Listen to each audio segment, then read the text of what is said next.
Queridos hermanos y hermanas, voy a leer primeramente toda la porción que es en el capítulo 4 de esta epístola a los Efesios, de los versículos 1 al 16 inclusive. Tengo en mi Biblia hechas muchas anotaciones del original para que den un poco mejor todavía el sentido, y no es una traducción al pie de la letra, porque hay algunos versículos en esta porción muy enrevesados en el griego. Los estudiaremos después, pero primero quiero dar la lectura corrida a la porción. Os exhorto pues yo, el preso en el Señor, a que andéis como es digno del llamamiento con que fuisteis llamados, con toda humildad y mansedumbre, soportándoos con longanimidad los unos a los otros en amor, solícitos en guardar la unidad del Espíritu en el vínculo de la paz. Hay un solo cuerpo. En el griego no pone hay porque no hace falta, pero para que se entienda mejor ponemos hay y está en nuestras Biblias. Hay un solo cuerpo y un solo Espíritu, como también fuisteis llamados en una sola o misma esperanza de vuestro llamamiento. Un solo Señor, una sola fe, un solo bautismo y un solo Dios y Padre de todos, el cual está sobre todos, por medio de todos y en todos. Pero a cada uno de nosotros fue dada la gracia conforme a la medida del regalo de Cristo. Por lo cual dice, subiendo a lo alto, llevó cautiva la cautividad, dio dones a los hombres. Y eso de que subió, ¿qué es sino que también había descendido, que también descendió, dice el original, primero a las partes más bajas de la tierra? El que descendió es el mismo que también subió por encima de todos los cielos para llenarlo todo. Y él mismo dio, unos los apóstoles, otros los profetas, otros los evangelistas y otros los pastores y maestros, a fin de equipar completamente a los santos, es decir, a todos los creyentes, para la obra del ministerio, para la edificación del cuerpo de Cristo, hasta que todos lleguemos a la unidad de la fe y del pleno conocimiento del Hijo de Dios, a la condición de un hombre maduro, a la medida de la estatura de la plenitud de Cristo, para que ya no seamos niños pequeños, sacudidos por las olas y llevados a la deriva por todo viento de doctrina, por estratagema de hombres que para engañar emplean con astucia las artimañas del error, sino que, aferrándonos a la verdad, en amor, crezcamos en todo hacia aquel que es la cabeza, esto es Cristo, de quien todo el cuerpo, bien ajustado y trabado entre sí por todas las junturas que se ayudan mutuamente, literalmente por todas las junturas del suministro, según la actividad adecuada de cada miembro, recibe su crecimiento para ir edificándose en amor. Una porción preciosa y de una densidad tremenda. Yo le he puesto a este estudio, y tengan en cuenta que son 2 estudios en uno, porque yo llevaba preparados 11 estudios, y después de tener ya hechos 5, me dice, no, es que no quedan 6, quedan solo 4 días. Bueno, pues no hay más remedio que resumir los 6 en 4 por donde el Señor me dé a entender. Y para aquí tenía 2 estudios, pero vamos a tener uno solo. Tendrá un poquito más de paciencia porque habrá que alargarse un poco, aunque yo comprimiré también algo. Le pongo por título, exhortación a guardar la unidad. Y tiene nada menos que 11 puntos, 5 del uno y 6 del otro. Primero, versículo primero, viene el llamamiento. la exhortación. En los versículos 2 y 3 vienen los presupuestos que se requieren para preservar la unidad dentro de la comunidad eclesial. Tercer punto, los 7 vínculos de la unidad de la Iglesia, que están en los versículos 4, 5 y 6. Cuarto, la variedad dentro de la unidad, versículo 7. Quinto, el precio de la unidad de la Iglesia, versículos 8 al 10. Sexto, el ministerio específico donado por Cristo a su Iglesia, versículo 11.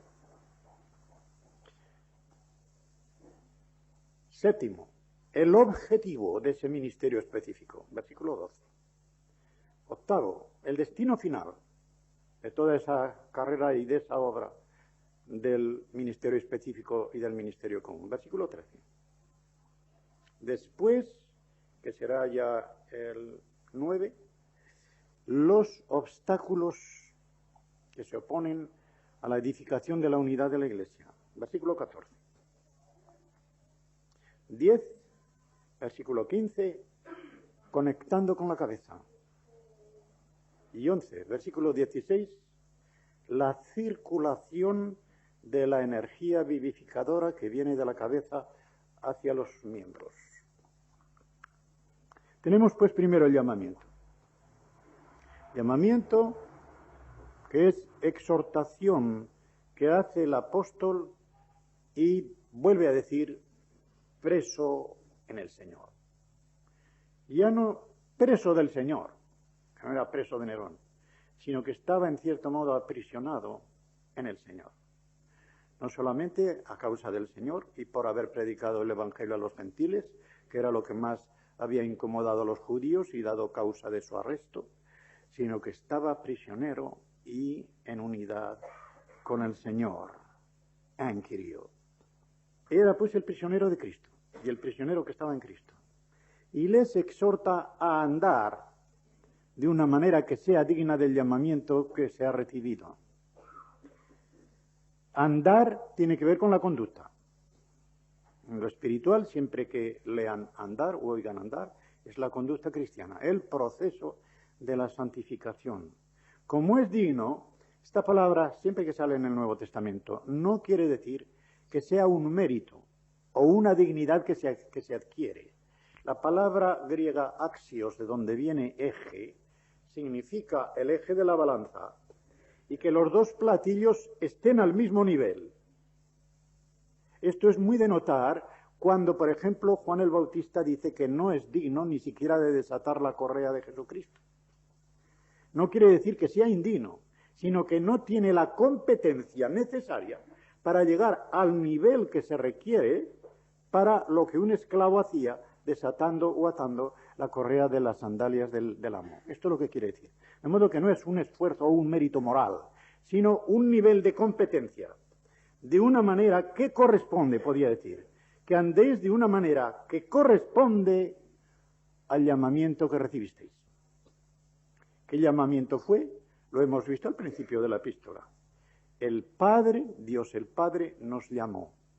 Habiéndonos predestinado y elegido en la eternidad, llegó una hora en el tiempo en que cada uno de los que estamos aquí, si estamos nacidos de nuevo, sentimos el llamamiento de Dios que nos decía, te quiero para mí, ven acá. Le respondimos, si estamos convertidos, le respondimos y tenemos el gozo de hallarnos con Él, de ser sus hijos y de tenerle a Él por Padre. Para este llamamiento, para que andemos de una manera competente en este llamamiento y podamos preservar la unidad de la Iglesia, tenemos los presupuestos aquí, o requisitos espirituales. Son 4 virtudes que además están unidas con una que es el vínculo de la unidad. El amor. Es como un lazo, esto es lo que quiere decir. Tiene, por ejemplo, un ramillete de flores, hermosísimas, pero están sueltas. El lazo que ata esas flores es el amor. El lazo que ata estas 4 flores que hay aquí, la humildad, la mansedumbre, el aguante y la longanimidad, es el amor. y eso es lo que los ata, y por decirlo así, no los deja soltar. Las virtudes cristianas no se sueltan cuando las liga el amor. De modo que, y ahora vienen las 4. Con toda humildad, en todo tiempo, y que sea de veras, una humildad. La palabra que hay para humildad no es la misma que algunas Biblias. Creo que la nuestra lo traduce bien, pero he leído algunas Biblias, sobre todo católicas, que en el Magnificat dice, porque el Señor se fijó en la humildad de su sierva. Muy mal dicho. El griego no dice allí en la humildad, dice en la bajeza o en la bajura de su sierva. No es lo mismo la bajura que la bajeza, y ninguna de las dos es lo mismo que la humildad. La humildad, según el original, es la conciencia de la propia insuficiencia, de la propia pequeñez. La conciencia de la propia pequeñez. De modo que cuando uno es plenamente consciente de lo pequeño que es a los ojos de Dios, y debería serlo incluso a los ojos de los demás, en su opinión, no tenerse por superior a los demás, tenerse por inferior en lo que hace, no en lo que puede, porque las posibilidades las da Dios y una persona puede tener mayores dones, posibilidades, capacidades, pero en lo que hacemos y representamos, que no nos tengamos, yo soy más que fulano, o he hecho más, soy más santo, no. Eso es humildad, conciencia de la propia pequeñez. Y una persona que tiene esta clase de humildad necesariamente tiene que tener mansedumbre, porque la mansedumbre es el fruto directo del reconocimiento que delante de un creyente, de otro creyente, yo soy muy pequeño. Y si soy muy pequeño, no me voy a subir a mayores, no me voy a impacientar, no me voy a irar, porque eso demostraría que mi interlocutor tiene menos razón que yo o está equivocado en una opinión, y si lo está equivocado, que puede estar, hay que ir a él con toda mansedumbre. Hay que ir bien a él, ¿eh? De modo que la mansedumbre es el fruto directo de la humildad. De ahora viene el aguante. Este soportándoos es un aguante. Pero el aguante puede ser ante las circunstancias o ante las personas. Y por eso lo cualifica bien este aguante diciendo que sea soportarse con longanimidad. En las conferencias o en los estudios de estos días ya expliqué que había 2 clases de paciencia. Paciencia con las personas y paciencia con las circunstancias. La paciencia con las personas es un vocablo que se traduce por longanimidad. Longanimidad, largo ánimo, ancho corazón, para sufrir a las personas, que a veces hace falta, ¿verdad? Un corazón muy ancho, como el que tenía el Señor y como el que se nos pide. ¿Cuándo es paciencia para las circunstancias? Para los que no hayan estado en los otros estudios, la palabra griega viene a significar el seguir un camino bajo un peso. Ir por un camino bajo un peso que a veces abruma. Pero el Señor que da el peso, da también la fuerza. Si hay amor, ese peso se llevará. Y todo esto en amor. Como digo, el lazo que liga estas 4 virtudes. Lo ata, lo perfecciona, es el vínculo perfecto. Lo tenemos en Colosenses, que es una carta paralela, y allí lo dice de otra manera, pero muy parecida. Y ahora, solicitud. Solicitud, que puede traducirse por diligencia. Siendo diligentes, dice propiamente el griego, siendo diligentes, poniendo todo el esfuerzo que podamos con la ayuda de Dios, ¿para qué? Guardar la unidad del espíritu en el vínculo de la paz. La paz viene aquí a ser el sustituto del amor del versículo anterior, y por eso en Colosenses los dos se vinculan. la paz y el amor. Pero hemos de tener en cuenta lo siguiente.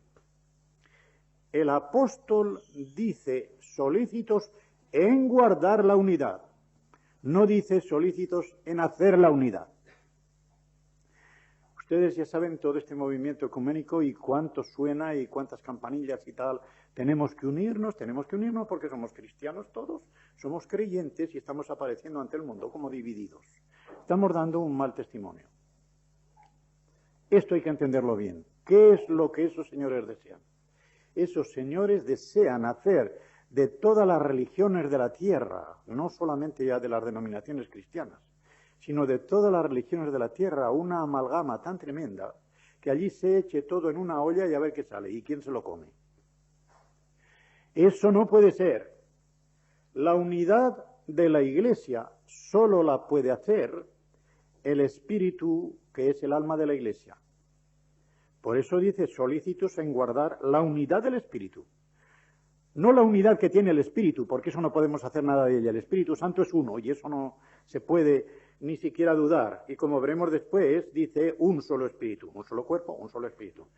La unidad del Espíritu quiere decir la unidad que el Espíritu Santo efectúa. El Espíritu Santo efectúa la unidad de la Iglesia según 1 Corintios 12:13, donde dice que con un mismo Espíritu hemos sido incorporados al cuerpo de la Iglesia, que es Jesucristo. Sea griego, sea judío, sea varón o mujer, y a todos se nos dio a beber del mismo Espíritu. Ese Espíritu es el que hace la unión de los miembros del cuerpo de la Iglesia con su cabeza, que es Cristo. Y eso solo puede hacerlo el Espíritu. Y una vez que lo ha hecho, nadie lo puede romper. Pero sí lo puede estropear.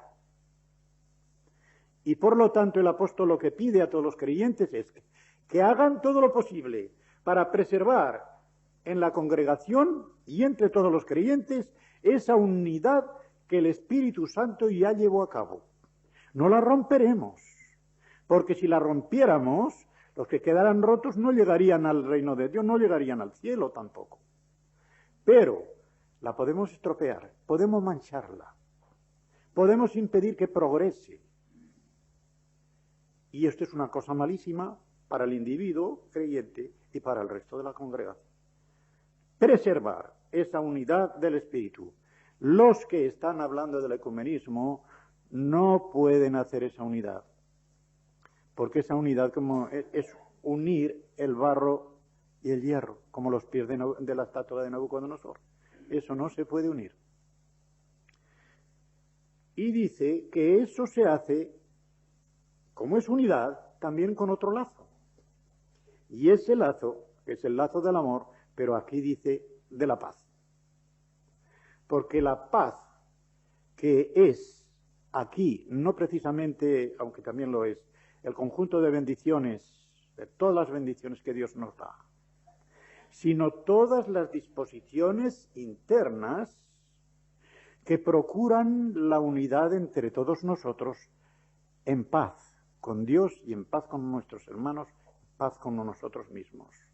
Si procuramos esa paz dentro de la congregación, tenemos el vínculo que va a preservar la unidad de la Iglesia de todo lo que pueda atacarla.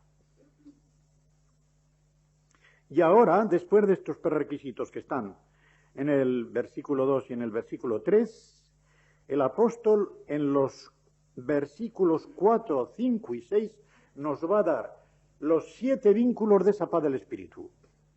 Los 3 primeros son constituyentes, los 3 segundos son fundantes y el tercero es trascendente. Le explicaré para si les suenan un poco técnicas estas palabras.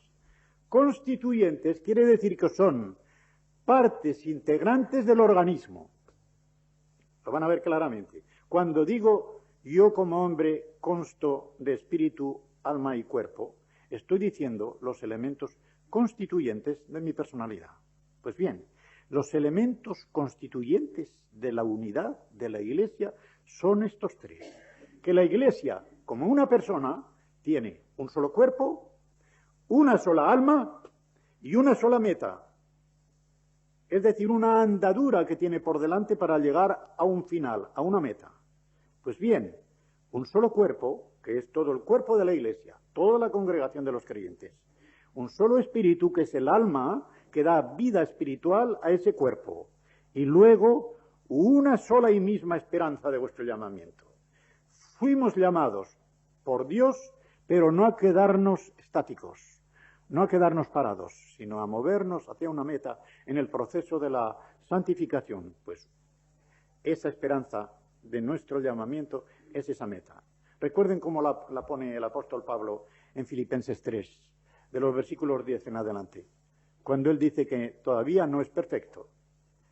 Es decir, aunque es maduro, porque después va a decir en el versículo 15, y los que somos perfectos pensemos aquí. Luego hay dos clases de perfección ahí en esa porción. Perfección de madurez y perfección absoluta final. Dice, no es que yo ya sea perfecto con perfección final, pero una cosa hago. Dejando atrás lo pasado, me extiendo hacia lo que viene delante, igual que un atleta que está corriendo hacia la meta. A esa meta que es el supremo llamamiento, dice. A ver si el poder de la resurrección de Cristo produce en él esa energía que le lleve hasta el final. Sin pararse a mirar al que sigue, sino él hacia la meta. Pues bien, nosotros, con ese cuerpo que formamos todos, y el alma de ese cuerpo, que es el Espíritu Santo, vamos hacia una meta. Vamos hacia la meta a la cual fuimos llamados. Y ahora, los fundantes, es decir, ¿cuáles son los vínculos en que se funda esa estructura que tiene un cuerpo, un espíritu y un movimiento hacia una meta? Pues son tres. Tenemos un solo Señor, una sola fe y un solo bautismo. Un solo Señor porque todos somos de Jesucristo. Jesucristo es nuestro Señor, como es nuestro Salvador. Pues tenemos un fundamento.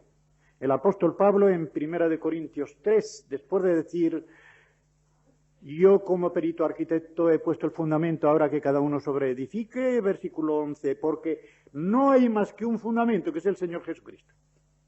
La piedra angular de la Iglesia es el Señor Jesucristo, y en ninguna otra cosa ni persona se puede fundar.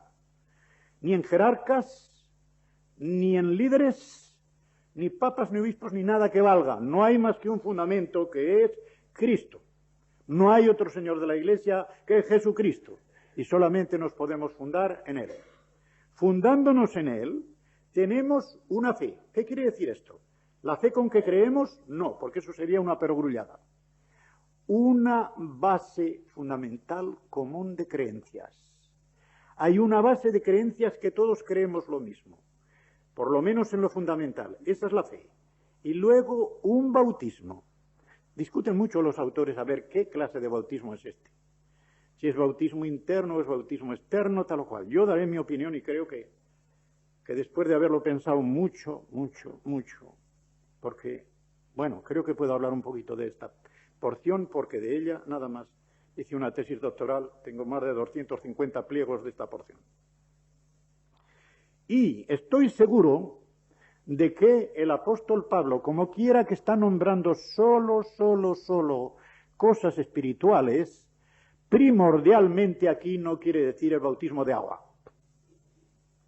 Además, el bautismo de agua había que tratarlo así asá, porque unos bautizan a los niños dentro del Evangelio, estoy diciendo, presbiterianos, otros creemos que debe bautizarse a los adultos porque son los únicos que pueden poner el acto de fe. Un bebé no puede decir yo creo, y lo tiene que decir la madrina o el padrino. ¿Se come por otro? ¿Verdad que si uno tiene hambre no le dice a otra, mira, come tú y yo me quedo satisfecho? Si tienes hambre tienes que comer tú, no comer a nadie por ti. Pues bien, si tienes que creer y salvarte tienes que hacerlo tú, no lo puede hacer nadie por ti.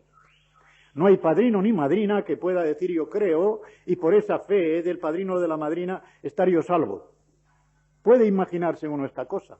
Pues bien, no son solamente los católicos romanos los que lo admiten, sino que hay denominaciones dentro del Evangelio que lo piensan así, trastornando varios versículos de la Escritura que no me voy a poner ahora aquí porque no voy a tratar de eso, pero están completamente equivocados. Pues bien, para mí, este bautismo es el interior de la fe. Esta sí que es la fe subjetiva.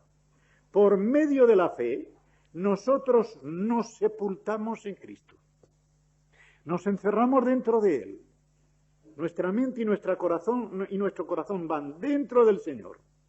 Ese es nuestro verdadero bautismo espiritual.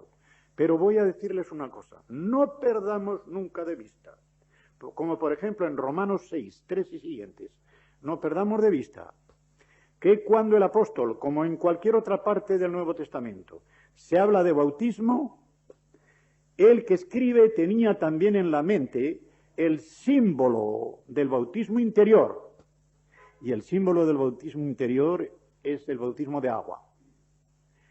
De ahí que en la primitiva iglesia, sobre todo, cuando había, por lo menos más que en el resto de la historia de la iglesia, discernimiento de espíritus entre los apóstoles, los profetas y los evangelistas, casi enseguida de que una persona creía, se le bautizaba. Les voy a poner dos casos bien claros. En el capítulo 8 de Hechos, el eunuco de Etiopía. Van pasando por allí y dice, mira, aquí hay agua. ¿Hay algo que impida el que yo sea bautizado? Y Felipe le contesta, si querés de todo corazón, nada.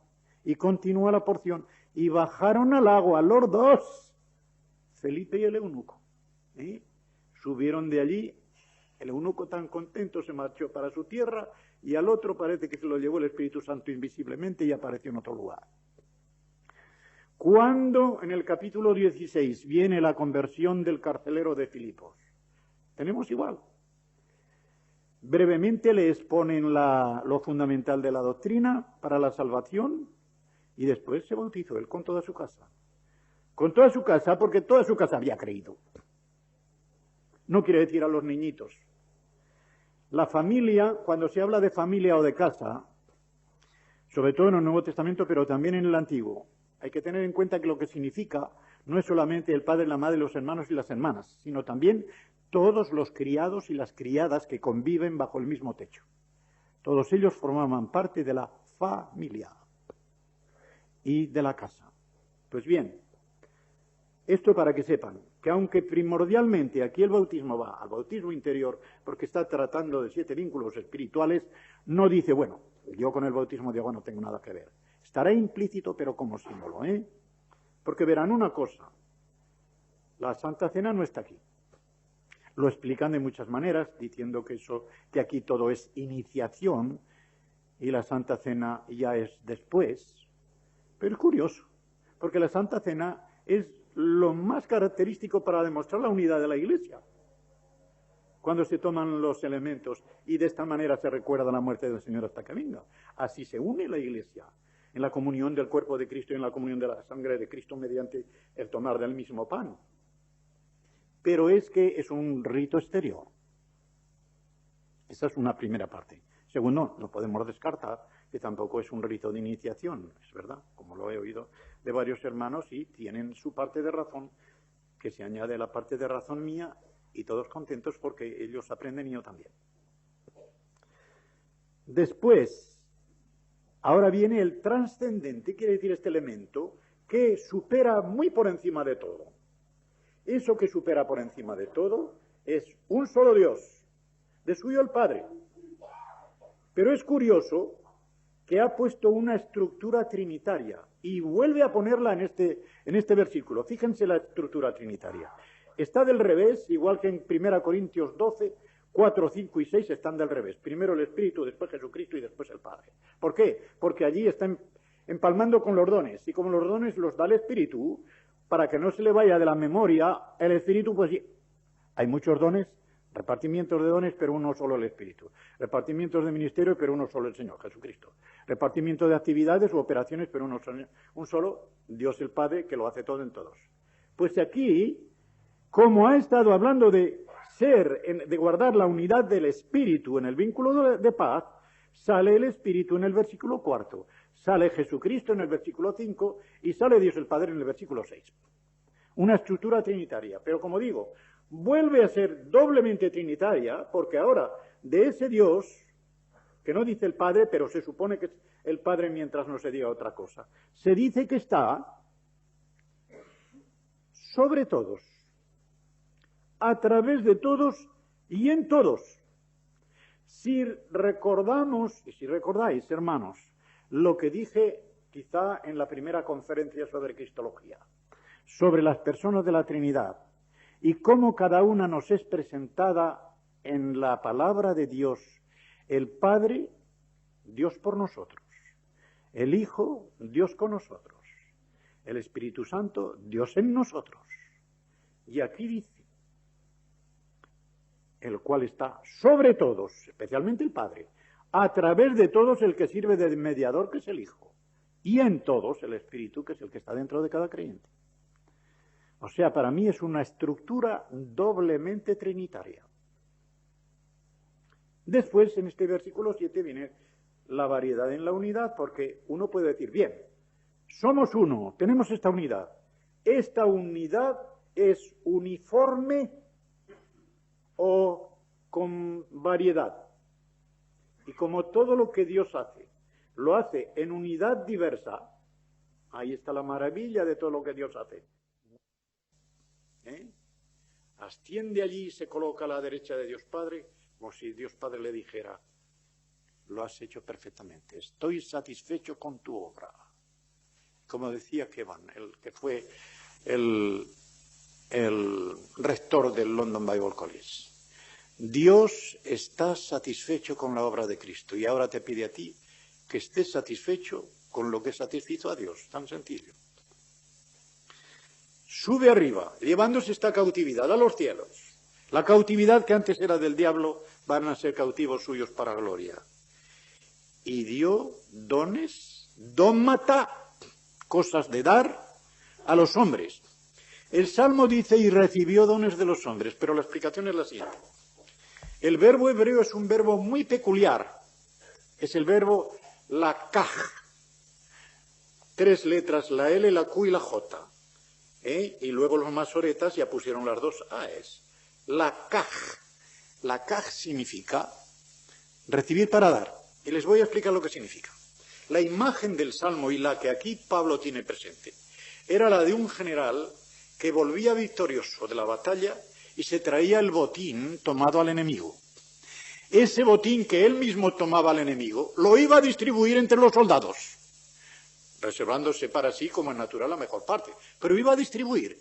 Luego tomaba dones de los hombres para darlos, para repartirlos. No hay mejor verbo que pueda expresar lo que es para el Señor Jesucristo recibir dones de los hombres para dar. De modo que él recibe en el sentido de que, al tener esos prisioneros, recibe como dones aquellos que son rescatados del diablo. Pero es para volver a dar dones. ¿Y qué dones va a dar? Bueno, él sigue siguiendo.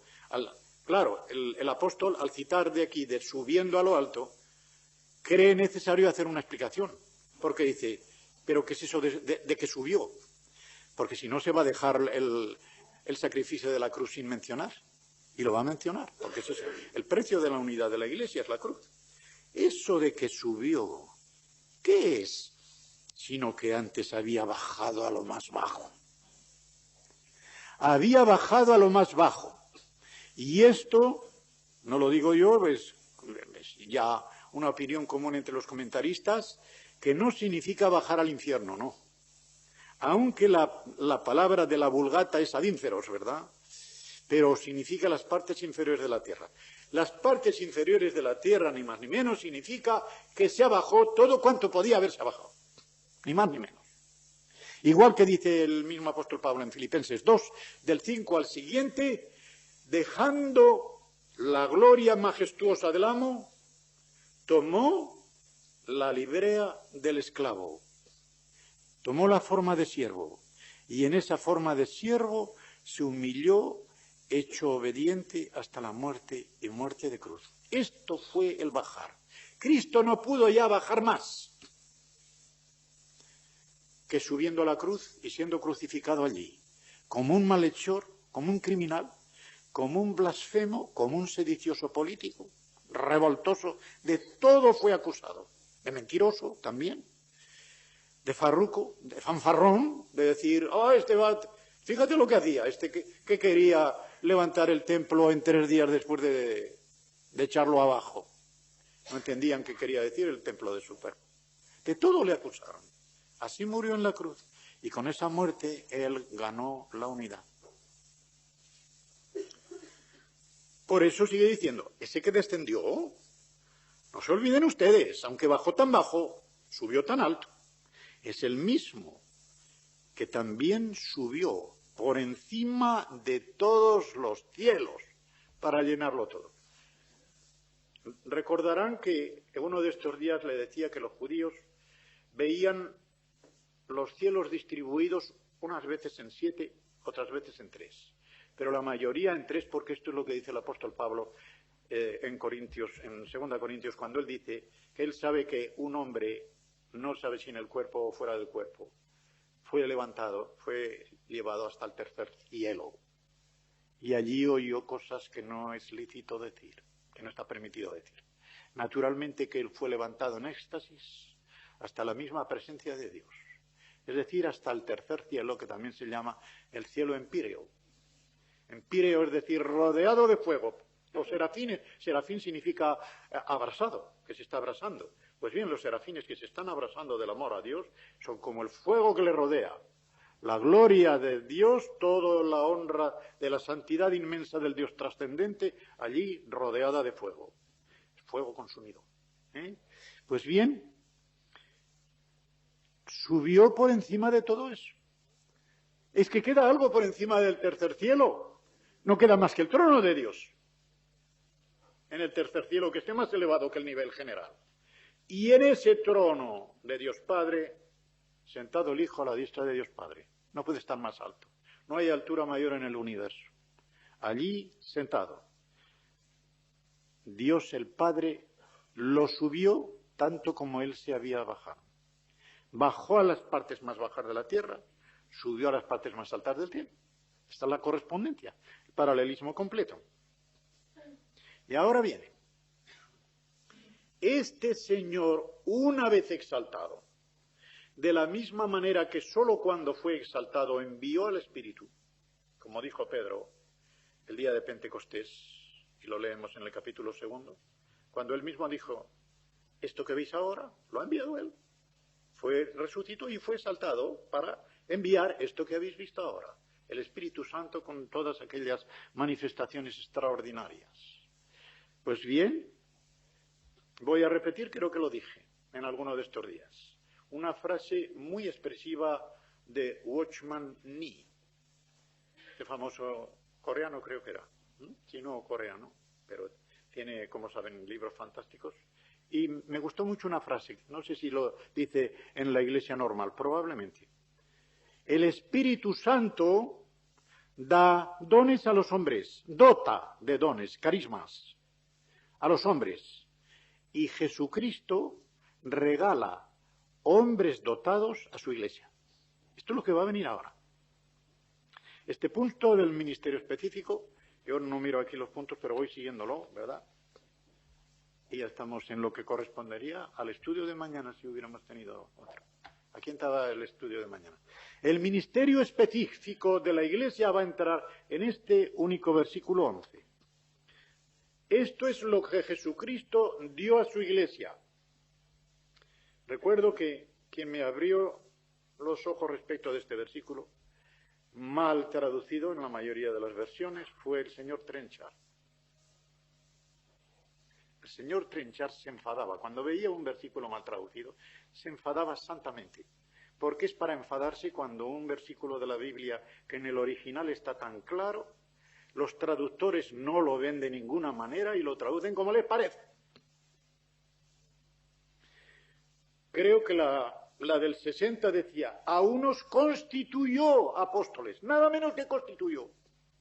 El verbo constituir en el griego significa poner a uno de pie sobre un pedestal, así.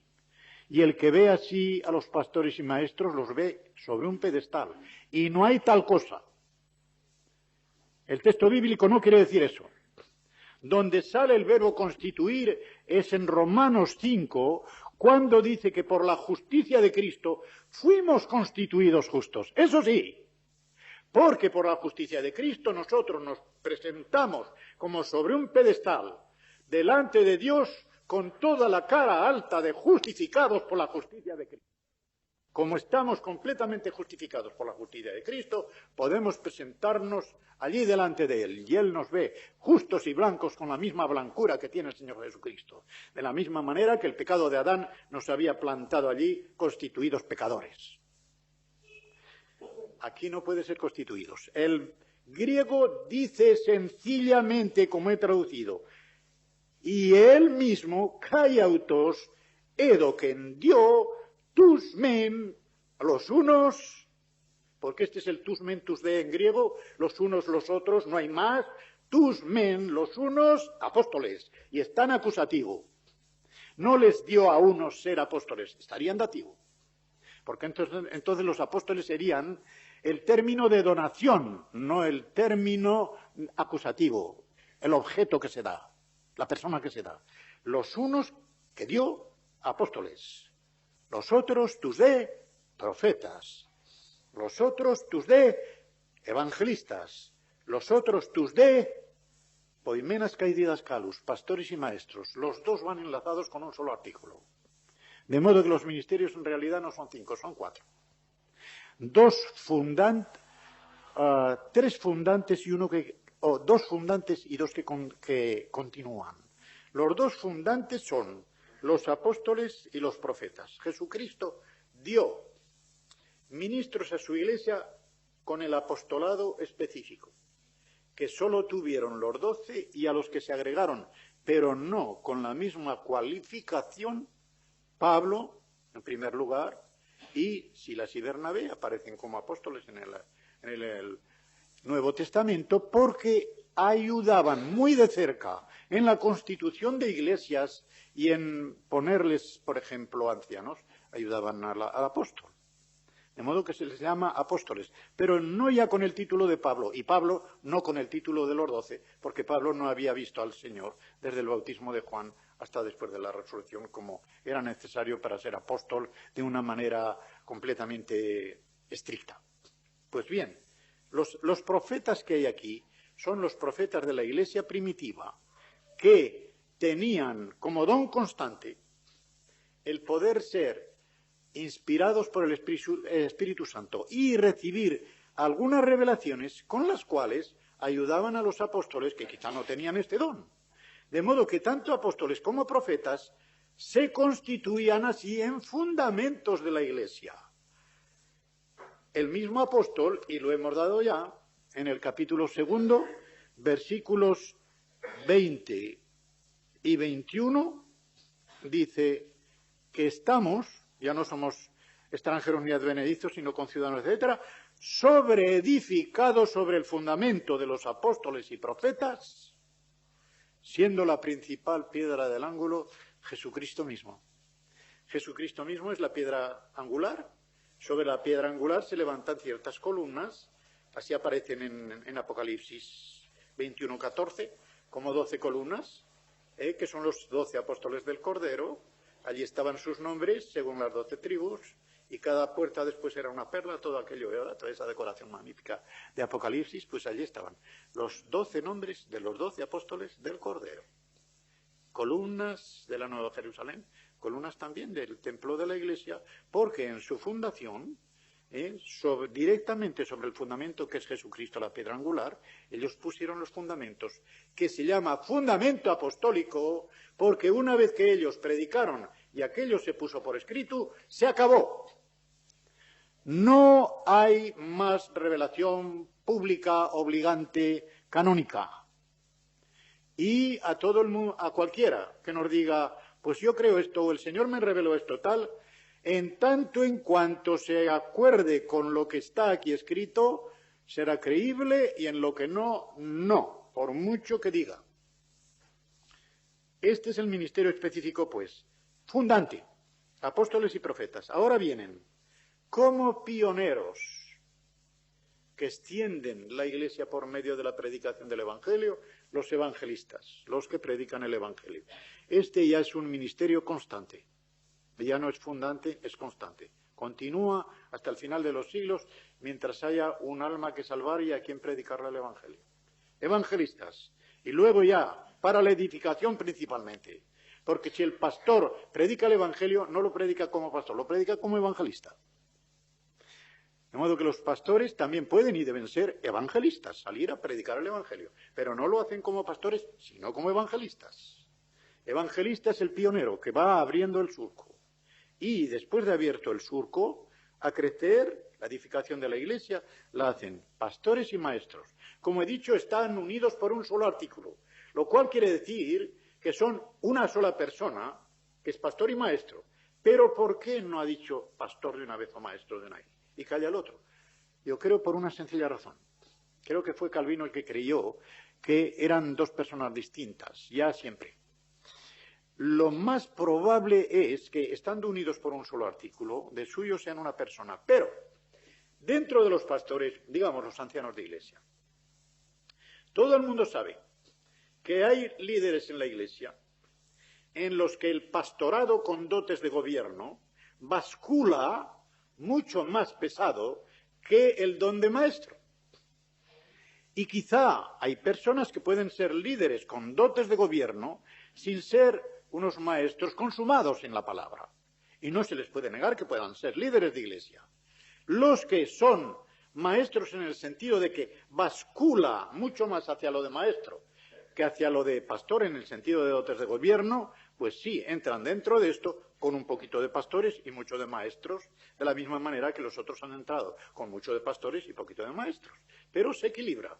Lo digo por mi propia experiencia y por la experiencia de otros. A mí que no me pongan a gobernar, que me digan que comunique la palabra del Señor y digo estupendísimamente, pero que no me digan póngase al frente de tal porque una calamidad, ¿verdad?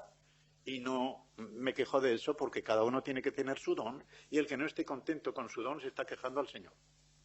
El Señor hace muy bien en lo que hace.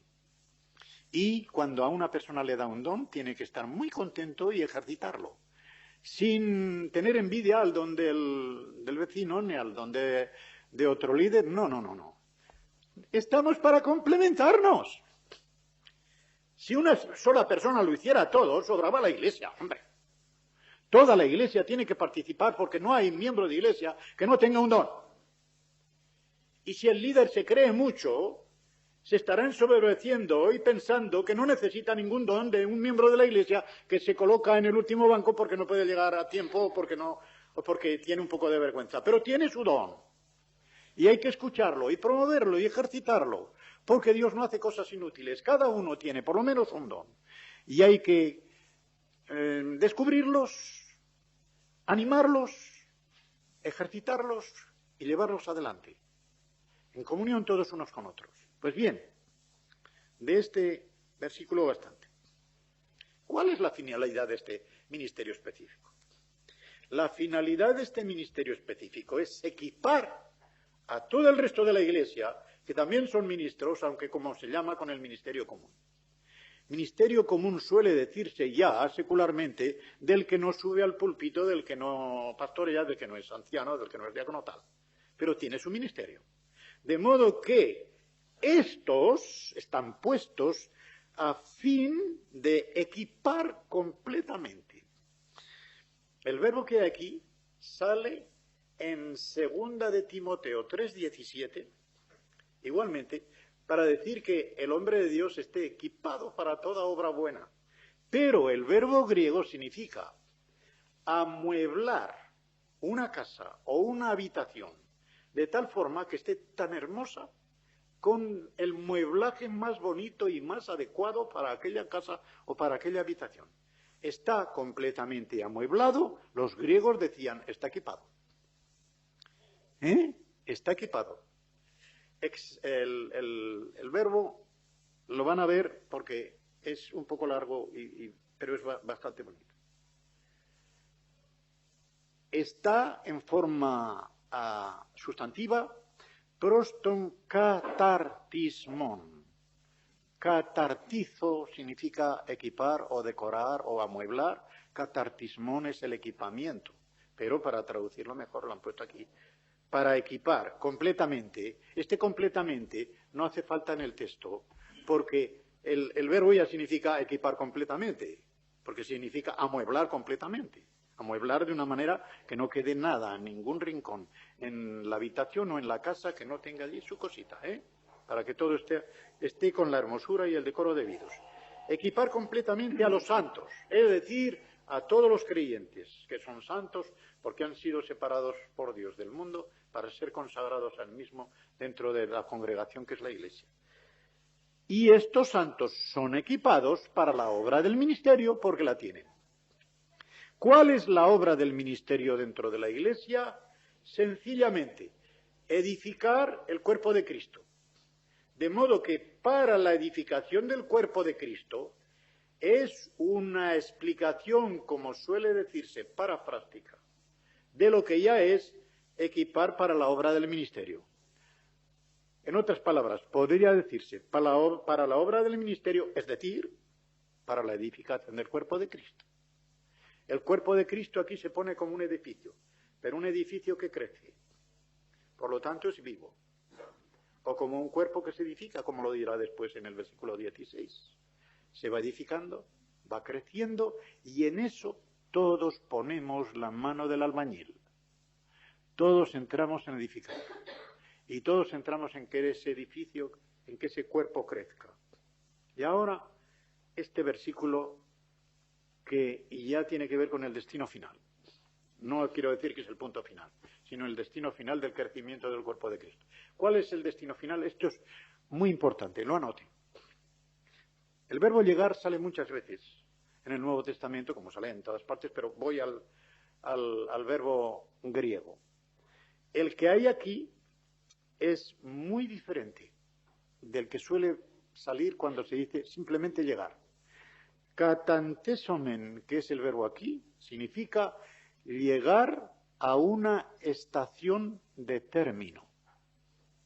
De modo que si uno, supongo que Sevilla será término de muchas líneas férreas o de tales, o viniendo de Madrid, o viniendo de Córdoba, o viniendo de lo que sea, y llega uno a Sevilla y no va más. Pues Sevilla es estación de término, es la final. Pues bien, aquí el apóstol está poniendo nuestro viaje de la Iglesia como un peregrinaje con distintas estaciones, distintas etapas. Pero hay un punto final, hay un terminal. Y esta estación de término es la que va a decir ahora. Esto hay que tenerlo muy en cuenta, porque va a hablar de llegar a la unidad de la fe, como si no la tuviéramos. No. Llegar a la unidad de la fe aquí significa cuando todos lleguemos a la estación de término y, por lo tanto, la unidad de nuestra fe común no solamente ya es madura en sí, sino perfecta y uniforme, de tal forma que no se puede aumentar. Y esto que también tiene su importancia. Al llegar a la estación de término, se acabaron las denominaciones. Hay denominaciones porque todavía estamos pasando por etapas distintas y unos han llegado a Córdoba y otros se han quedado en Almería, ¿verdad? Pero todos vamos hacia la estación de término. En el momento en que llegamos a la estación de término, lo que ha sido una unidad en lo esencial, con diferencias periféricas, viene a ser una unidad total. Y es una unidad total en la fe porque hemos llegado, dice él, al pleno conocimiento del Hijo de Dios. A la unidad de la fe y del pleno conocimiento del Hijo de Dios. No dice ni de Jesucristo, del Hijo de Dios, porque en ello da a lo más supremo que tiene la persona de Jesucristo, que es su divinidad. El ser la segunda persona de la Santísima Trinidad. A lo más que se puede llegar es al pleno conocimiento del Hijo de Dios. Y ahora, para que se entienda bien lo que va a venir en el resto del versículo. Cuando todos llegamos a la estación de término y ya hay uniformidad, no solamente unidad, entonces hemos llegado a un hombre tan adulto, tan maduro, tan perfecto, que ya está conforme a la medida de la estatura de la cabeza,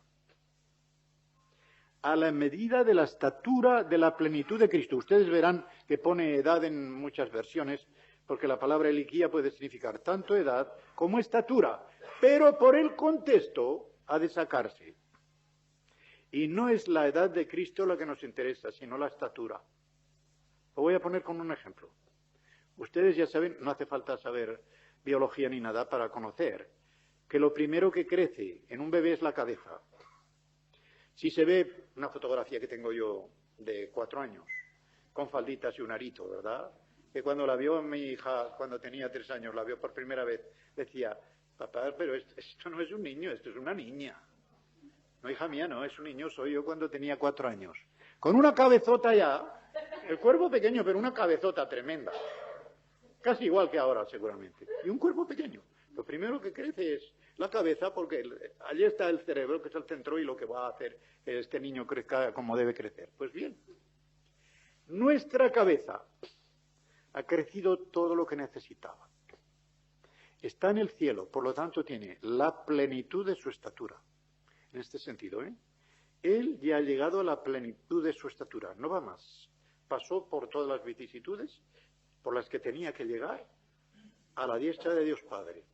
Allí está, la estatura de la cabeza está perfecta. Pues bien, nosotros tenemos que llegar a una medida de estatura que corresponda a la estatura que tiene la cabeza, para que así se demuestre que somos completamente adultos. Esto solamente se conseguirá en la estación de término. Entonces ya habremos llegado a la condición de un hombre maduro, adulto, a la medida de la estatura de la plenitud de Cristo, quiere decir, de Cristo cuando ya se ha llenado de todo.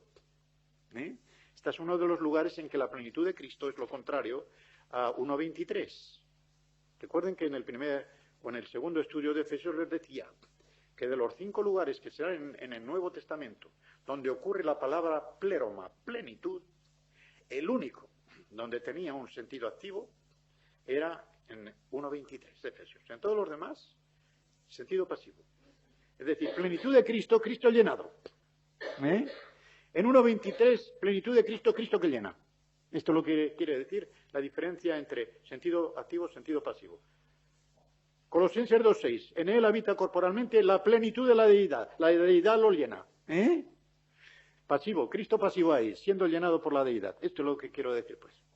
Así que la plenitud de Cristo, Cristo ya está lleno, la cabeza ya ha llegado a su estatura mayor, pues cuando el cuerpo esté ya correspondiendo proporcionalmente en sus miembros a lo que es la cabeza, se acabó, ya hemos llegado al final. Y así evitaremos los peligros que tenemos en esta vida y que los va a poner ahora. Obstáculos que se presentan en el camino de la unidad. Y es curioso esto. El apóstol no cita directamente aquí pecados, cosas de conducta, sino errores, engaños. Y les voy a decir una cosa. No hay error de conducta que no se base en un error mental. Voy a decir más. Cuando una persona no convertida entra en un lugar de predicación y se le predica el Evangelio, entra con una opinión preconcebida y con objeciones contra el predicador. Esa opinión preconcebida es un engaño que le está haciendo el demonio. Pero desgraciado de él si el que predica en el púlpito también le engaña. Está perdido del todo. Y aquí va a decir una cosa muy gorda el apóstol Pablo. Dice, para que no seamos como ocurre, viene a decir, aunque no lo dice estrictamente, no seamos niños pequeños. Yo he añadido pequeños a lo de niños, porque hay 2 palabras, mejor dicho, hay 3, para decir niños. Pais, niño en general, nepios, que significa niño pequeño, y brefos, que significa bebé, que está todavía alimentándose de la leche de su madre. Aquí no está ni brefos ni pais, pone nepios. Niño pequeño, que ya no es bebé, porque un bebé no se le engaña. Son más listos que el hambre. Pero cuando tienen 3 o 4 años, ¡ay! ¿Cómo se les engaña? El oropel les parece oro. Los grandes en estatura les parece que lo saben todo. Y que tienen la fuerza máxima. Se agarran al brazo de su padre y creen que ya están a salvo de todo, ¿verdad? Este es el engaño. Los niños tienen 2 virtudes muy grandes que las pierden cuando se hacen adultos, pero tienen 2 defectos colosales. Tienen la virtud de una inocencia relativa y la virtud de depender del padre, de la madre, de tal. Pero tienen dos defectos tremendos, y es la ignorancia, por la que se les puede engañar, y la inestabilidad emocional. Tanto es así que cuando una persona adulta se dice es inestable emocionalmente, no ha superado el complejo de niñez, no ha superado el complejo de inferioridad que tuvo en la niñez. No es más que eso, porque una persona ya madura psicológicamente no es inestable emocionalmente, tiene estabilidad, cierta estabilidad emocional. Pues bien, niños pequeños, ¿qué les pasa? Fíjense qué imágenes tan bonitas ponen. Sacudidos por las olas. La palabra que hay aquí en griego, que está compuesta de sacudir y de ola, es esto hacia arriba. Pa, pa, pa, pa.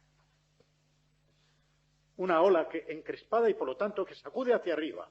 Pero la otra es esto, periferomenoi, llevados en derredor, que por esto traducimos llevados a la deriva. Un barco está a la deriva cuando o no puede anclar o no puede seguir su rumbo, y por lo tanto va dando vueltas según la corriente que lo lleva. De modo que estos, que son como niños, y por lo tanto inestables emocionalmente e ignorantes, son sacudidos y zarandeados de una parte para otra, por todo viento de doctrina. De modo que las doctrinas son como vientos, que soplan a la veleta hacia un lado o al otro. Le soplan hacia el norte, al sur, a donde sea, según viene el viento, allá se pone la veleta. ¿Por qué? Porque no está fija. Al no estar fija se mueve al movimiento del viento. Y los que no están fijos en su mente, porque no han llegado a eso, pues cada viento se lo lleva. Viene un viento del norte y se lo lleva a una parte, viene un viento del sur a otra parte. Zarandeados por todo viento de doctrina. Pero, ¿qué viento de doctrina? Estratagema de hombres que para engañar emplean con astucia las artimañas del error. ¡Qué acumulación de vocablos! Voy a examinarlos aunque sea brevemente porque verán lo que lleva consigo.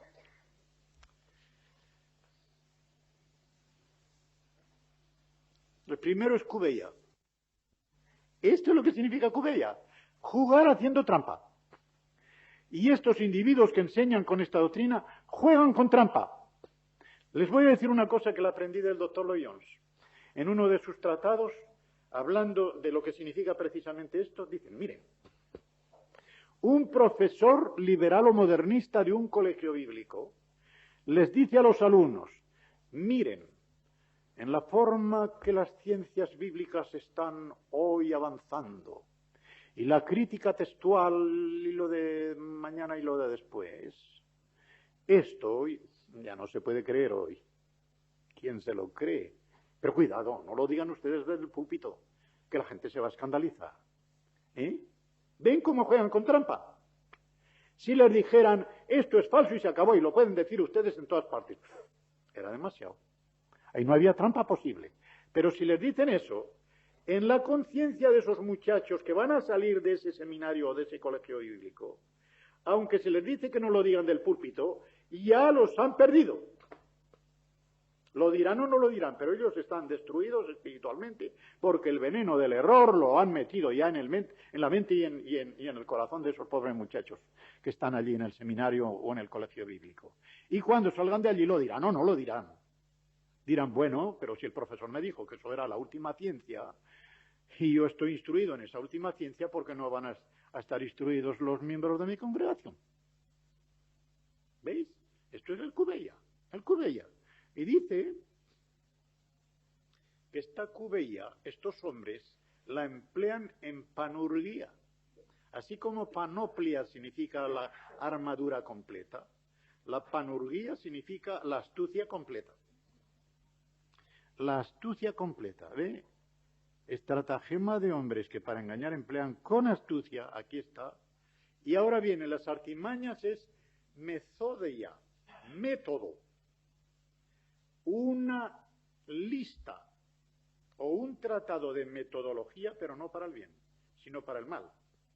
Como recetas de cocina para envenenar. Hagas esto de tal, tal, tal, le ponen tal cosa, muerte en la olla. Muerte en la olla. Y el que se lo traga aquello, bienaventurado él, si sabe decir a tiempo, muerte en la olla. Pero lo malo de estos errores que los falsos maestros ponen es que cuando uno se da cuenta, la picadura del escorpión, ya es tarde. Ya es tarde. Ya han sido envenenados. De modo que esto es lo que veía el apóstol. Y lo que dice, que no ocurra esto, que no os ocurra esto mientras vais de camino hacia ese término, hacia esa estación de término. Dice que lo hacen en panurguía, en orden a tener una metodología falsa del error. Planes, de ahí viene planeta, por cierto. Planeta significaba para ellos una estrella errante, porque da vueltas, está dando vueltas y eso dice. Esto es planes, el error. ¿Qué acumulación de epítetos para decir cómo los falsos maestros abusan trágicamente de los que son como niños pequeños? Y en su ignorancia y en su inestabilidad emocional no saben reaccionar porque no pueden.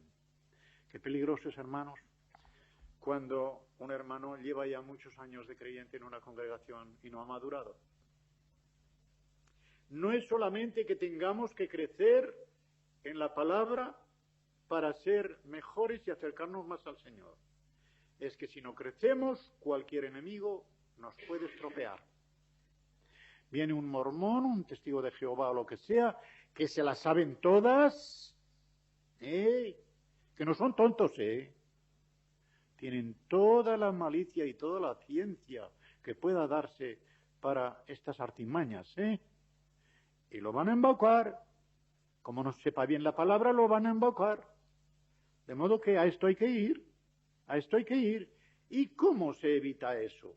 Pues conectando con la cabeza.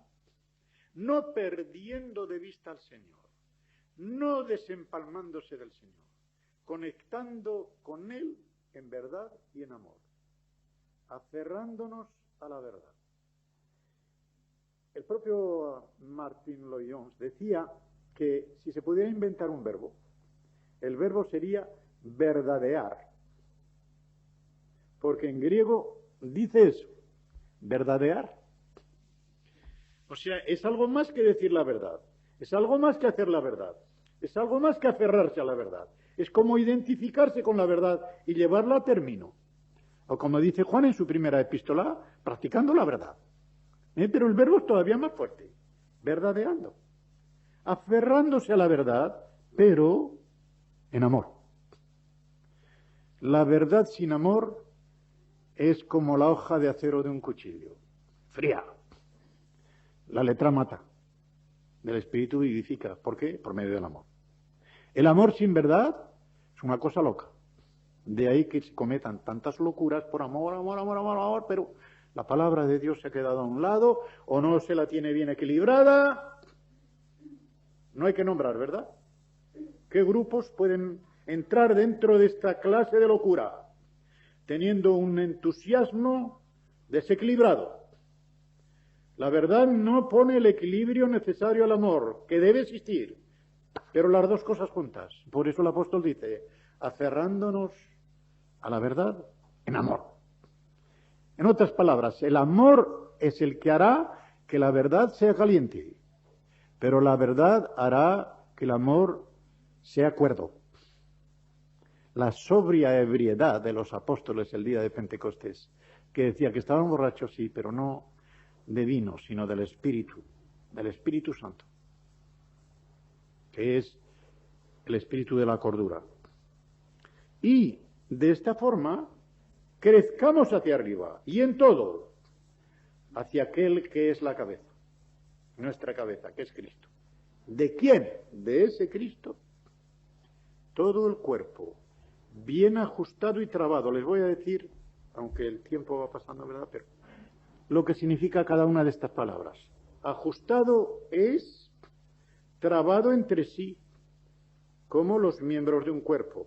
En realidad, en este verbo está dentro la palabra armonía. ¿Lo verán? Son dos palabras larguísimas.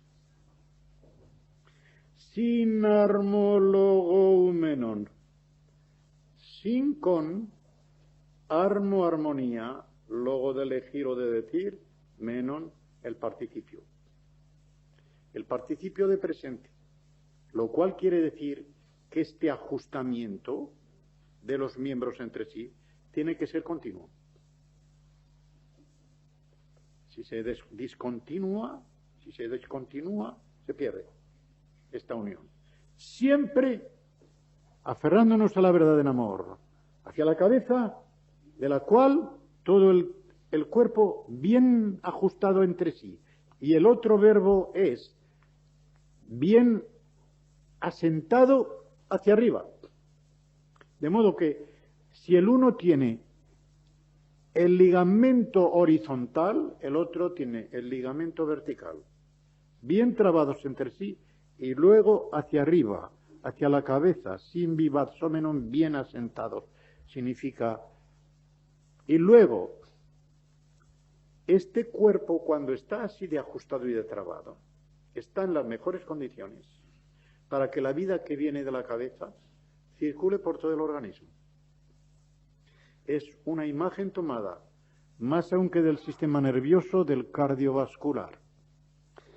La sangre de la vida divina que viene de Cristo, por medio de su Espíritu, va penetrando en el cuerpo que es la Iglesia y por las junturas, todos codo con codo, todos de la mano, y cada uno ejercitando su don, somos canales ejercitando un ministerio de suministro de vida eterna, de suministro de vida espiritual que solo la cabeza puede dar, pero que nosotros vamos haciendo que pase de los unos a los otros por las junturas y que podemos impedir con nuestra suciedad o con nuestra cerrazón, taponar de tal forma que la vida divina no nos pase a nosotros ni al hermano. Estamos impidiendo que le pase. Si el Señor le sostiene, le pasará por otro medio, pero no por el nuestro. La vergüenza será nuestra, aunque Él no quede desamparado. Por medio de estas junturas que se ayudan mutuamente, aunque el original dice junturas del suministro.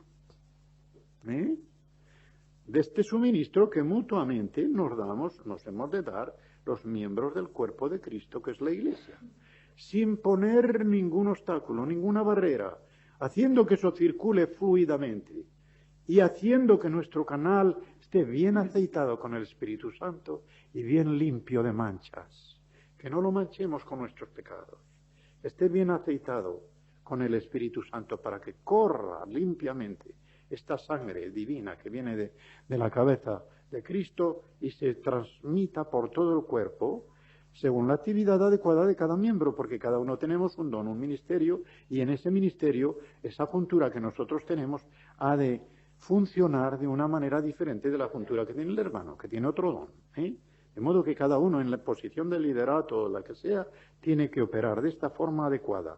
Y en esta forma el cuerpo recibe su crecimiento, porque es un cuerpo y a la vez porque es un edificio, va edificándose en amor. El amor edifica. La ciencia hincha o el conocimiento hincha, dice el apóstol Pablo. 1 Corintios 8:1. La ciencia, el conocimiento hincha, pero el amor edifica. Hermanos, si le pedimos al Señor y si contribuimos a Dios rogando y con el mazo dando, dice el refrán, ¿verdad? Hemos de orar, pero también hemos de orar. Orar al Señor que nos conceda esta gracia, de que todos nosotros contribuyamos al crecimiento de este edificio que es la Iglesia con todo nuestro esfuerzo.